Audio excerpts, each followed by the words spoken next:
if your existence doesn't leave a hole, and it's not because you want people to go through pain, it's because you want to be so valuable to people that when you're gone, it's felt. A lot of people in this world that work really, really hard to be so valuable that when they left, it was impactful, and they feel like they really did their best with their ride, because you only get one ride. I'd love to be known as a man that was a savage leader that completely fought against hypocrisy in every way, lived his truth completely. Not only a leader of men, but somebody that really had a heart for all men and all people, because I feel like helping men is a direct way to not only help men, but also to help women. If we create stronger men in this world, then we create a better world for both men and women. Facts, yeah. I want to be remembered as a person that was all those things. And I think the final thing I'd want to be known for is I'd want people to say that I had a beautiful mind. Yeah, physically attractive, handsome, strong, all these things, but he was an intelligent man. I challenge any young man to do this. Go sit down in your room, close your eyes, and imagine all the people that love you in a room, and your coffin's in there, and you're in that coffin, and you've passed. Write down everything that preacher or your loved one would say about you, your integrity, your accomplishments, and who you were as a man. It's one of the most impactful exercises you will ever do in your life. It puts things in perspective. It's dark. It's a little bit painful. If you don't know where you're going in life and you don't have a direction, sit down, close your eyes, imagine that you're dead and gone, and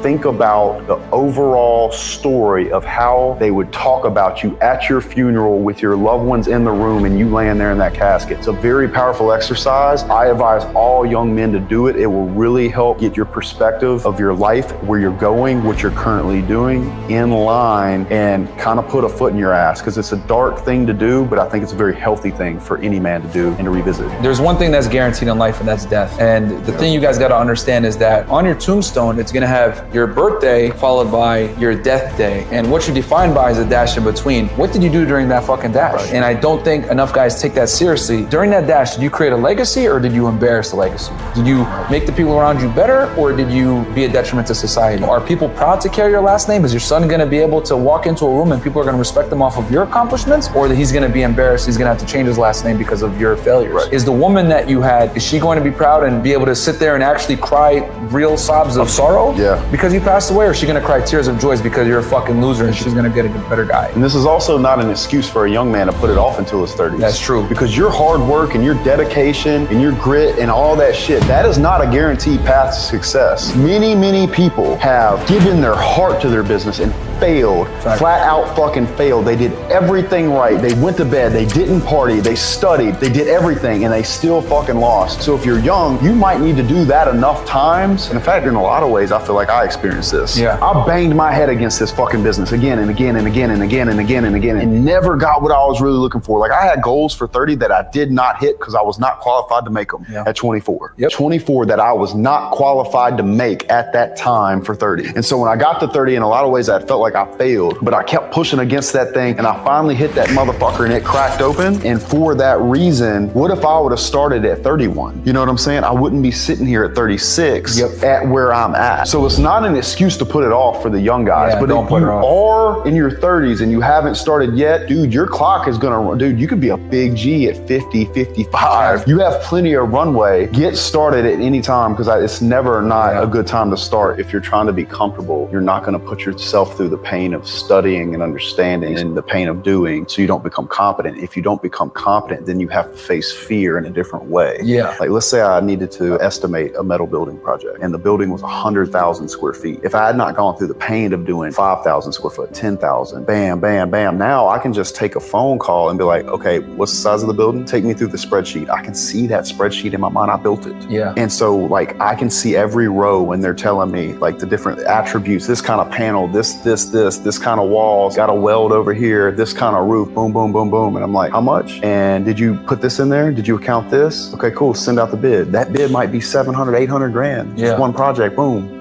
I might make 200-300 grand. I took a phone call. Yeah. I'm not scared because I went through all the pain. I got away from comfort. That comfort builds competence. And when you have competence, what other people would look at as fear, I look at as fucking money. Opportunity. Yeah. Competence is the arch nemesis of fear. when you really think about it. Yeah. Because if you're competent, you don't have the water to grow the tree of fear. It's There's just no not gonna happen. fogginess. I can see it. Yeah, you can see it. The lights are flipped on, the door's open, the boogeyman's right there, and I know the deal. So Not knowing is literally the base root of fear. Think about it. When you're watching a horror movie, Jason, Freddy Krueger, whatever. Yes. The most chilling times are when they're in that fucking dark room and you don't know where the fuck he's at. Yeah. That's where the fear comes from, not knowing. Yes, it's not knowing. So when Jason comes out with the fucking machete, like, oh shit, you didn't know he was there. Exactly. Right? And you know he's there somewhere, but you don't know where he is. You don't know where he is. You don't know where he is. But if Jason is in front of you and you see he's there, now I know where he's at. Do I have the weapons to take him on? Do I have the competency? Exactly. And that's the competency. So if the lights are on and I have an AK and he's just got a knife or a machete,